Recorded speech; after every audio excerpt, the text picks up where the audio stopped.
Olá, estamos começando mais um programa Universidade Aberta. Hoje, recebendo em nossos estúdios a professora Leila Quiles Sestari para falar um pouco mais sobre o lançamento do livro Terapia Ocupacional, Anorexia e Bulimia Nervosa, Pesquisa e Clínica também. Quero agradecer, professora, desde já a sua participação. Um tema tão importante, tão atual como esse. Eu quero saber, primeiramente, você que é uma das organizadoras desse livro, como que surgiu esse projeto, como que é trabalhar com essa linha tão marcante? Primeiramente, eu gostaria de agradecer o convite por estar aqui. É com imenso prazer que eu estou divulgando esse projeto tão especial para mim e acredito que também para a profissão, terapia ocupacional. O projeto, ele surgiu como fruto do meu mestrado, que foi intitulado Os Papéis Ocupacionais de Mulheres com Anorexia Nervosa. Desde que eu me formei, eu venho trabalhando na linha de saúde mental e psiquiatria e um interesse específico aí pela área de transtornos alimentares. E por conta de trabalhar com essa população, com esses pacientes, eu fui observando o impacto dessa doença nas atividades que sustentam o cotidiano e por isso eu fui fazer essa busca mais científica, compreender melhor de onde vinha e os motivos que causavam isso. E dessa forma, concluí o meu mestrado e recebi o convite da editora para torná-lo um livro científico. No começo, a ideia de torná-lo um livro científico, puramente científico, me deixou um pouco insatisfeita, não era algo que eu queria, porque o mestrado já está aberto online, eu não via tanto motivo para isso. Sim. E aí, conversando então com a professora doutora Thaís Quevedo, que ela é lá da UFSCar, terapeuta ocupacional também, ela me deu a ideia para que nós ampliássemos não deixássemos o livro só científico, mas também trouxéssemos à tona e a prática da terapia ocupacional, a assistência com esses pacientes. Então, foi onde nós pensamos em trazer um livro com pesquisa e clínica. Antes de chegar nessa parte da terapia ocupacional, eu queria que você falasse um pouco mais para os nossos telespectadores, para quem está acompanhando a gente na internet também, sobre esse problema. Para quem ainda não sabe, o que é a bulimia, o que é a anorexia? Eles são transtornos alimentares, E, na verdade, é assim, eles atingem ainda uma população muito jovem, por volta da pré-adolescência, adolescência em sua grande maioria. Hoje é um dos transtornos mentais com mais alto índice de mortalidade, tanto pelo quadro de desnutrição, que às vezes acontece, como também por questões de tentativas de suicídio, Então, são casos muito graves e que precisa de uma equipe multidisciplinar para atendê-lo. Nós temos divididos em anorexia, e a anorexia é dividida em 2 subtipos, a anorexia restritiva e a anorexia do tipo bulímica, e também tem a bulimia nervosa. Mas, de forma geral, não entrando em detalhes de critérios de diagnóstico, é uma insatisfação muito grande com o corpo e com a imagem corporal, uma distorção dessa imagem corporal também, e elas têm uma busca constante pela perfeição e um peso que muitas vezes é irreal. Isso acaba não batendo no final das contas, A gente vê histórias e relatos de pessoas que sempre querem perder mais peso. Sobre essa questão que você disse, aí entra na parte da ciência também, você disse sobre a pesquisa, o histórico, as mulheres e principalmente o público jovem. É exclusivo dessa faixa? A pessoa pode ter esse tipo de transtorno em outra faixa etária? Os homens também nessa questão, como estão? Sim, não é um transtorno específico do feminino, embora tenha mais casos relatados em tratamento também do gênero feminino, mas não é único, tá? Vários homens vêm desenvolvendo os transtornos alimentares também. É perceptível? É difícil a gente ter essa noção, não só a pessoa que tem a tendência, mas também os familiares, dá para perceber? Tem alguns sintomas assim que a gente pode tentar diagnosticar logo no início? Eu acho que observar essa preocupação com a imagem corporal, essa busca pela perfeição, como os pais podem observar, assim, estando perto dos filhos durante a refeição, se está tendo se está perdendo muito peso rapidamente, se está evitando fazer algumas refeições, se está restringindo alguns tipos de alimento. Eu acho que isso tudo são sinais de alerta, né, para os pais. Eu acho que é estar junto mesmo e estar podendo observá-los. E como outro tipo de patologia também, você acredita que tanto a anorexia, né, através da prática da bulimia, ela é uma coisa exclusiva do paciente ou o contexto social dessa definição de, olha, o corpo perfeito é isso, a saúde perfeita acaba influenciando também? Eu acho que hoje em dia nós temos um impacto muito grande da mídia, né, que ela está aí para ajudar, mas ela também problematiza muitas questões, né? Então, essa busca do corpo perfeito, dessa imagem perfeita, muitas vezes ela nem existe porque ela é manipulada, né, na mídia. Então, pode ser sim um dos agravantes também, né? Mas nos transtornos alimentares nós não temos uma causa única. Isso é importante dizer porque ela pode ser tanto algo social, quanto algo mais genético, de transgeracionalidade, tem outras questões envolvidas. Não tem uma única fonte aí. Sobre isso, acredito que vocês tiveram muito trabalho na linha de pesquisa. Eu quero voltar um pouco para falar um pouco mais do seu mestrado, da defesa também, e, é claro, na publicação do livro. Qual foi a linha de trabalho que vocês tiveram para chegar em números, porque a gente sabe que artigo científico é muito difícil, né, de ter um resultado exato, coeso. Eu queria que você falasse um pouco mais, detalhasse para a gente essa linha de pesquisa, enfim, como que foi o desenvolvimento. O mestrado, propriamente dito, nós utilizamos o método tanto quantitativo quanto qualitativo, tá? Quantitativo, com a aplicação de um instrumento validado para terapia ocupacional, que é um instrumento que avalia os papéis ocupacionais de forma geral. São 10 papéis ocupacionais. O exemplo, papel ocupacional de estudante, trabalhador, serviço doméstico, tudo que a gente faz no nosso dia a dia. E aí a gente faz a aplicação desse instrumento, avalia no passado, no presente e no futuro. E aí a gente consegue perceber se houve mudança, se houve alteração por conta do adoecimento ou não. A partir dessa análise quantitativa, nós identificamos, na verdade, os sujeitos que mais tiveram perdas de papéis ocupacionais e fizemos uma outra avaliação que é qualitativa. E aí, essa avaliação qualitativa foi uma entrevista semi-estruturada, aberta, um diálogo onde nós buscamos compreender melhor o motivo das perdas desses papéis ocupacionais. Então, por exemplo, na pesquisa, nós identificamos perda dos papéis ocupacionais principalmente voltados à questão social. E aí, na parte qualitativa, nós conseguimos perceber que elas restringiam ir para um restaurante, ir para um cinema, para a casa de um amigo, tinha muita vergonha de estar em público e por conta disso ia diminuindo até não fazer nada. Além disso, deixavam de estudar ou de trabalhar porque não tem condições nem físicas e nem mentais para isso, né? É uma doença que afeta tanto as questões físicas e orgânicas quanto o comprometimento mental, de transtornos mentais. Ok, interessante. Eu quero entrar, a gente está chegando no intervalo, eu quero chegar a falar daqui a pouco com você sobre o papel da terapia ocupacional, principalmente nessa questão de recuperação. Acredito que tem muito para a gente falar. Daqui a pouquinho a gente volta recebendo a professora Leila Aquiles Sestari falando aqui no nosso programa sobre anorexia e bulimia. Ela que faz parte aí, uma das organizadoras de um livro científico que debate o assunto. Não saia daí.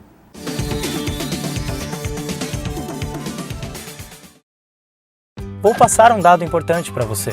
Não, tô falando de outro dado, algo que pode mudar sua carreira profissional. Você sabia que os profissionais que vão além da graduação têm os melhores salários do mercado de trabalho? E que o ensino à distância cresce cada vez mais acompanhando os avanços das tecnologias que aumentaram a qualidade desses cursos? A Uniar é uma instituição que tem tradição de quase meio século em formar grandes profissionais. São mais de 300 cursos de pós-graduação presencial e à distância, com qualidade para ampliar seus horizontes. Invista mais em você. Faça pós-graduação na Uniara. Qualidade que te leva além.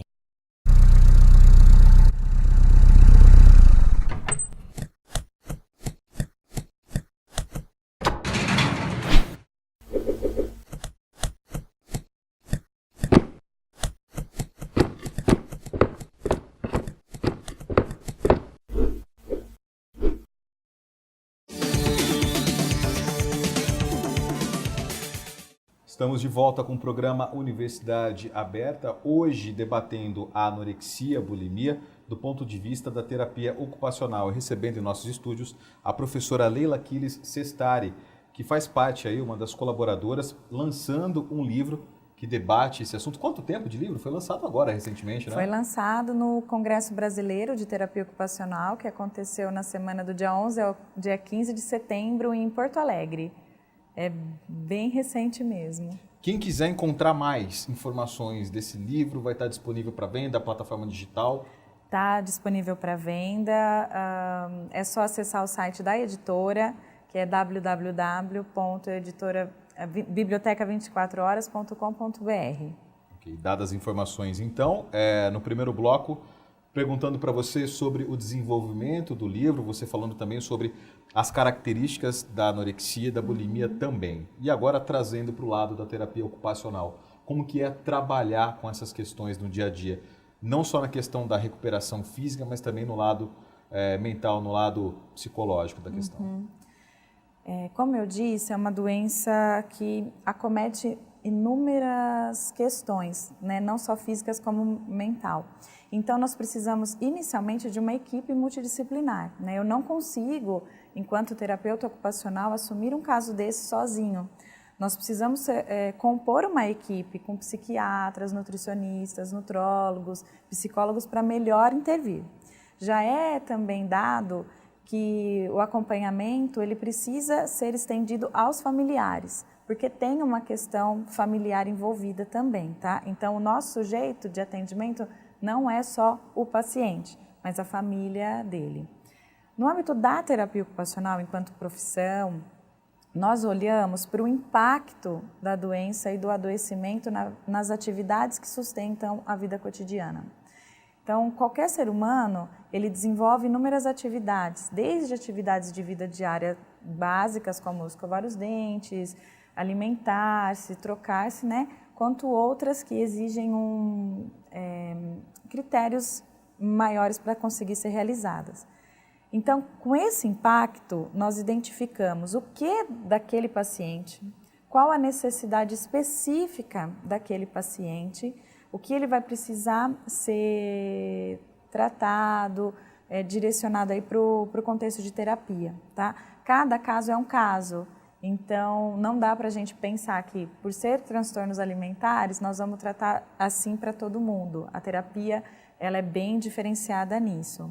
Mas de forma geral, eles vêm para a terapia ocupacional com um cotidiano extremamente empobrecido, onde a única atividade que eles realizam é a de ficar em casa, vendo televisão, né? Não consegue sair, não tem relacionamento social. E a única atividade é falar sobre alimento, contar calorias. Eu brinco que muitas vezes elas sabem mais do que alguns nutricionistas, porque elas sabem o valor calórico ficam alienados nessa questão mesmo. Não tem outro diálogo. O único diálogo é o alimento, né? Geralmente em todos os casos.